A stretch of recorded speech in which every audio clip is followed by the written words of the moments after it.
All right, folks, tonight we're diving into the thrilling world of property taxes. Riveting stuff, I know, but before you reach for the remote, hear me out.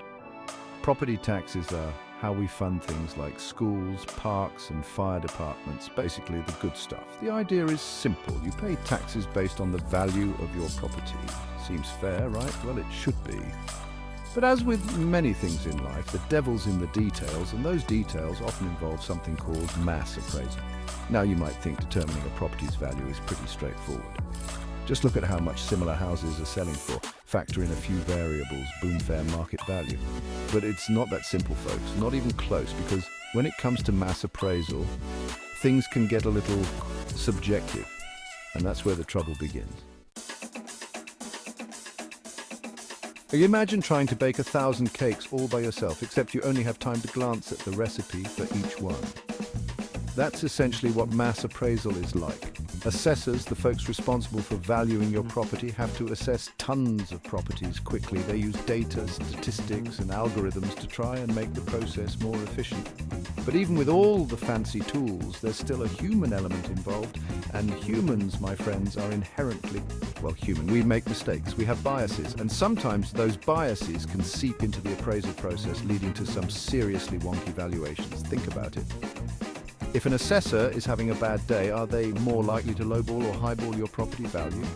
What if they just ate at a fantastic restaurant the night before and are feeling extra generous? Okay, maybe that's a stretch, but you get the point. Subjective judgments are being made, and those judgments can have real consequences for your wallet. Now let's talk about bias. We're not talking about outright discrimination here. That's a whole other can of worms. We're talking about the subtle, often unconscious ways that an assessor's personal experiences and perspectives can influence their decisions. Remember those appeals we mentioned? Well, imagine this. 2 identical houses, same neighborhood, same everything. One homeowner appeals their assessment and gets it lowered, the other doesn't.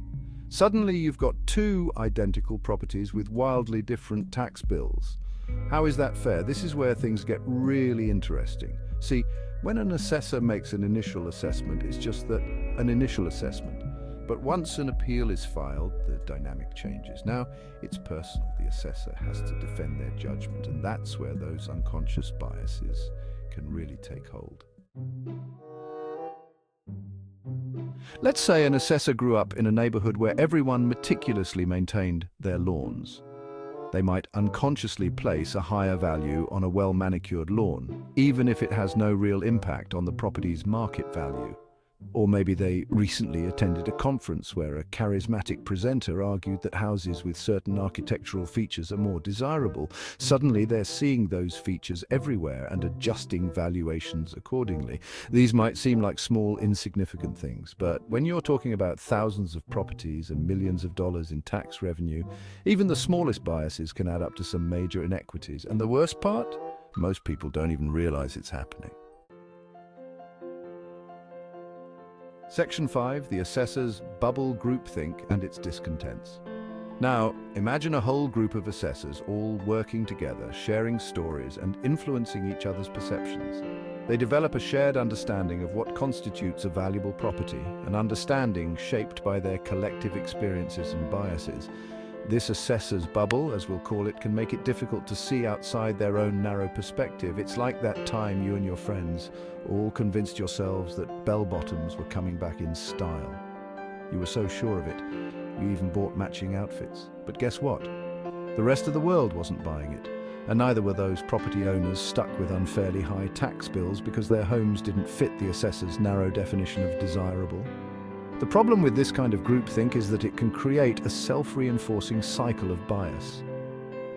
Assessors influence each other, leading to increasingly homogeneous valuations that don't necessarily reflect the reality of the market. And because these biases are often unconscious, they can be incredibly difficult to identify and address.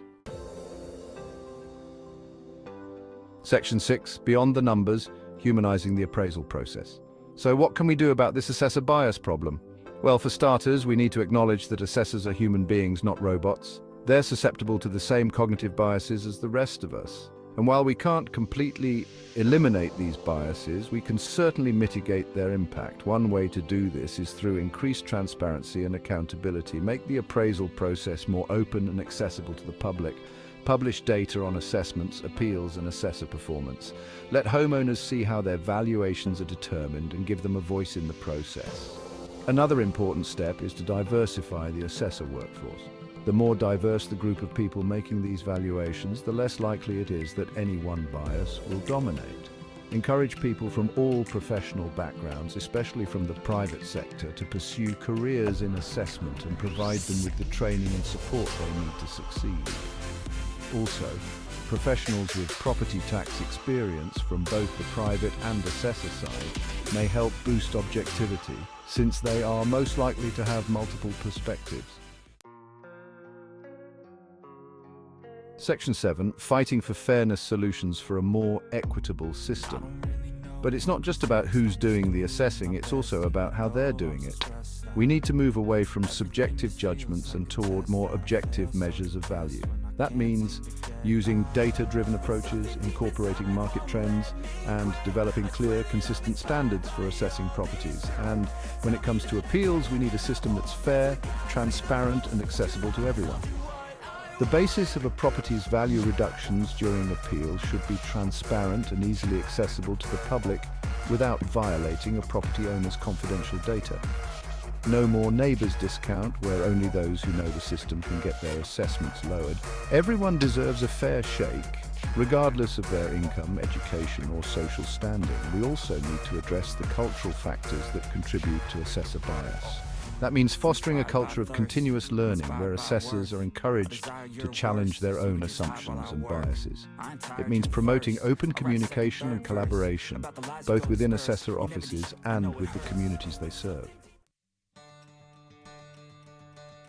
Section 8, a call to action, demanding transparency and accountability. Look, folks, this isn't just about property taxes. It's about fairness, it's about equity. It's about ensuring that everyone pays their fair share, no more, no less. And it's about creating a system that we can all trust, a system that values accuracy, objectivity, and above all, fairness. So the next time you get that property tax bill in the mail, don't just blindly pay it. Take a closer look, ask questions, demand transparency. And if you think something's not right, don't be afraid to speak up, because when it comes to fair property taxes, we're all in this together, and we deserve a system that works for everyone. That's our show, everybody. Good night.